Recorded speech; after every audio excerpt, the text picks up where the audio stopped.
ay talagang the will of the people. The will of the people dahil wala nang vote buying. Okay, what about a Sara Duterte presidency? Because some sectors are also saying change must happen, government must correct itself, but we should make sure that there should be no more Duterte in government. Oh, so ikaw, anong basa mo naman? Sino ba yan nagsasabi na no more Duterte? Maraming ganon. Sa mga protest ganito gusto lang may DDS. Gusto din may naman. church. At saka syempre yung left, di ba? Gusto din naman lang kasi sila magpresidente. Alam nyo, di ba demokrasya ito? Di ba ito padamihan ng boto? Galit kayo kay Sara Duterte kasi hindi nyo talaga kaya. Kahit anong gawin nyo, anong ginawa ngayon ng mga congressman. Pinasa ang budget niya without any question. Courtesy na daw. Hina mo kung ano kayo ka. Mga balimbing kayo. Wala pa nga 2027 lalaro na kayo kasi baka sakaling magpresidente yari kayo. That's how you read it? Yeah. Na pumapwesto na parang nakita na nila na nawala na ng poder. Parliamentary courtesy. Bull. Yung impeachment nyo. Yung mga quadcom nyo dyan, mga tawag ng tao, tuwadcom. Alam mo, no other institution of government is so vilified by the people than this House of Representatives. Ang hirap talaga ng Representatives. I caught your word. Tao, wala na talaga silang dangal. Nakakahiya na. Ginoo ko, nakakahiya na. Parang, ano ba yan? Parang ayoko na mag-congressman. Parang, if you have any sense of decency at all, stop! Stop your kickbacks! Di pa kayo nahiya niyan yung mga apo nyo, mga ano nyo, nadadamay yan? Stop it! Kaya gusto nyo lang, not another Duterte. Bakit? Gusto nyo, iba? Sino? Sino ang gusto nyo? Sige, I will answer you, but you answer me now. Sino bang gusto nyo para alam ko rin kung sino ang boboto ko? Wag. Si Bam Aquino? Not another Aquino. Sabi nyo, wala nang dilawan. Sino? Si Sharon Cuneta. Pwede, di ba? Yung marami talagang ayaw ng Sara Duterte presidency. Sinong marami? Marami niyan. Ang dami nagsasabi, syempre, yung mga kaalaban at pero yung mga pro-impeachment. Diba? Ikaw na rin nagsabi, pag electionin natin ngayon, panalo si Sara. Would that be a bad thing to happen? Why should it be a bad thing? Because they're saying that much of the theft happened during the time of the Duterte administration. Then put it there in the investigation. Where is it? Well, ICI pa lang nga mag-establish na. But we're saying, di ba, moving forward, parang are we going to vote the same people in government na nakikita ng araw na I'm just mouthing what people are saying. Hanapan nyo naman ng corruption ng mga Duterte na hindi nyo muna unahin itong mga congressman ngayon na sure na meron ng mga contractors at engineers na sinusuka na yung alam nila. May witness kayo dyan against Bulong Duterte. Why not? Ilagay nyo dyan sa investigation commission nyo. No one should be spared. Di ba? Pero yung Pulong got 51 billion. The Congress right now is more corrupt than the past Congress. Of course. This one is the champion. This one gets the trophy of trophies because tinuruan nga sila ni Romualdez Dito na yung worst nung time ni Duterte. Kahit anong sabihin nyo kay Duterte, JK, mamatay tao, ganyan, nagmumura, pero takot sila kay Duterte magnakaw ng hayag-hayagan kasi mumurahin sila ni Digong. Takot sila. Ito, pinsan niya, sagot mo kami, boss, ha? Di sila takot. Di ba? Kaya, itong invention na ito ng insertion at insertion fee at flood control at rock netting, ito, tingnan nyo mabuti, you trace the budget. Nangyayari lang ito since 2022. But of course, Diskaya started in 2016 Anong and sabi niya? started to get their billions. O anong sabi by niya? 2019. Tinanong siya, bakit nung panahon ni Digong wala kang ganun? Wala naman po nanghingi nung panahon ni President Duterte. Well, sabi nila edited daw ang kanilang testimony sa House. Sino may sabi? Dahil ang Blue Ribbon Committee Chairman nun, si Senator Marcoleta. Paano So, niya na-edit yun? May affidavit yun. Yun ang... Ako, abogado kasi ako Sabi kayo ng sabi dyan, pero anong nakalagay sa affidavit? Di ba yan marunong magbasa yung Diskaya na yun bago niya pinirma niya? Tagalog pa nga daw yun Kung English yun, siguro sabihin mo pa, hindi siya gumawa nito kasi itong taong ito does not really speak English. Tagalog. Ang sabi nila, yung notaryo daw, expired. Ito naman talaga si Congressman Redon. Parang hindi naman kita estudyante. Paano naging expired yung notaryo? Yung mga notaryo is until December, ganyan. At saka you know the rules. Kahit expired yung notaryo, peke yung notaryo, valid ang dokumento ko. That's the Supreme Court rule. Naman, trying so hard naman to discredit Diskaya. Sino pa ang lalabas? Bakit daw yung impeachment ni Sara, anti-impeachment ako? Ano ba ako, uto-uto? Sasabihan ni Romualdez, impeach niyan si Sara. Ako, susunod din sa kanya, ano ko, uto-uto? O tapos ngayon, tama ako, di ba? Tama ako. Why were you against it? Walang due process. Exactly what the Supreme Court said. Can you explain to us why you said Tapos ngayon, you were not for the impeachment? Ano yung due process na hindi nila sinabi nga ng Supreme Court. Biro mo yun? Wala man committee, it did not even pass. There was no Committee on Justice, did not even meet.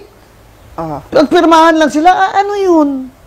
Ano yung pirmahan nyo dun? Tapos yung nagpirmahan daw kayo mga congressman, may ano daw kayo, may balato or exchange in hundreds of millions of ayuda there. Kung hindi pa naman kayo mga corrupt.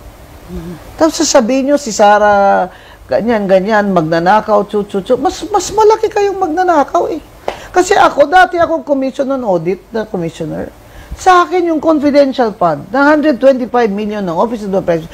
Kung mali ang pag-liquidate niya, COA will determine that. And that has a process.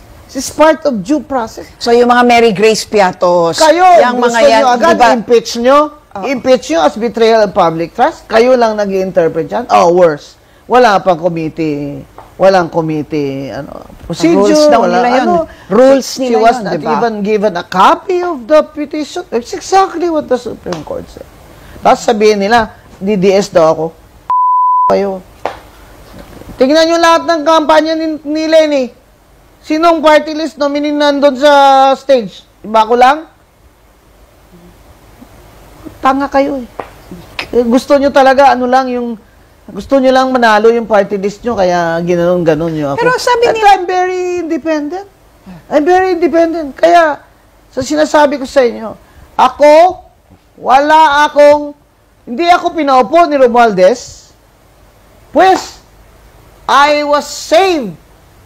Sabi nga namin ng mga P3 board, we were blessed. Ako. because if you had been allowed to sit what? You would be able to speak out like Number this? one, maaga ko pa siyang binulgar. Or number two, baka nagkautang na loob pa ako sa kanya. Napaupuin mo lang ako, sa iyo kami, ganyan. Kaya ako, ang P3PWD, representative ang zero kickback. Kasi hindi pinaupo ni Romualdez. Diyan sa mga nangyayaring balita ngayon, kasi mga kababayan, sabi ko nga ho sa inyo eto, di ba, ilang araw ko na sinasabi sa inyo ito. Ilang araw ko na ito sinasabi sa inyo.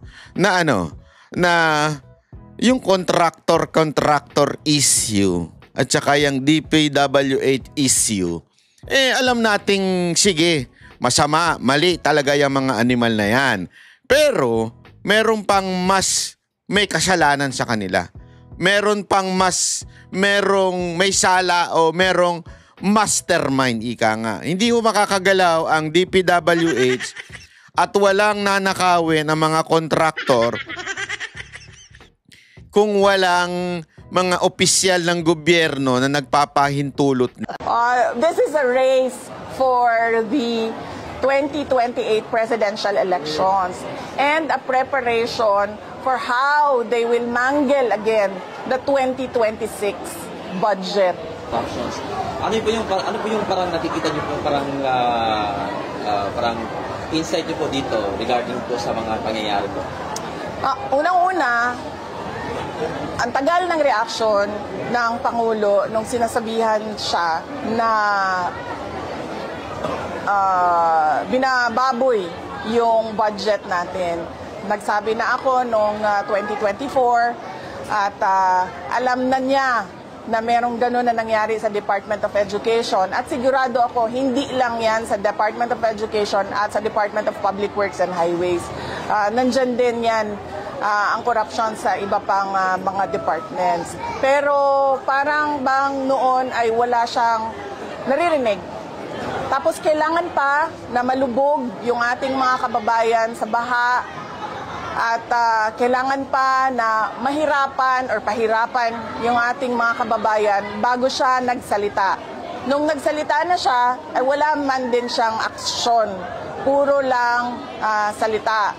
At ngayon, ang ginagawa nila, merong investigasyon, gusto naman nila gawin, ang investigasyon ay kontrolado nila. Merong ginawang komisyon, bakit pa tayo gagawa ng komisyon? Alam na natin, nakikita natin sa budget kung paano chinap-chap yung budget para mabigyan ng pondo ang flood control at napakadaling i-check kung nasaan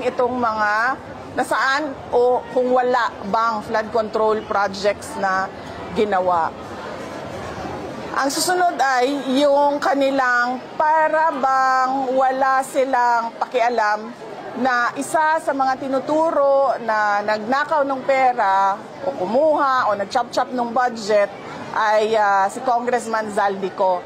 At ngayon, si Congressman Zaldico sinasabing wala na dito sa Pilipinas at sinasabi nilang nandoon sa United States of America. At sumunod pa yung pagpaparesign kuno kay Speaker Martin Romualdez. Pero ang pumalit naman ay sino ang pumili? Sila lang din, yung grupo lang din ni Speaker Martin Romualdez ang pumili ng pumalit na Speaker of the House of Representatives. Sinasabihan ko kayong lahat, mga kababayan, ito ay race o kung sa'yo race, ganit sa Tagalog? Karera. This is a race for the 2028 presidential elections and a preparation for how they will mangle again the 2026 budget of the country. So yan yung pinagtutuunan nila ng pansin ngayon. Yan lang yun, wala nang iba.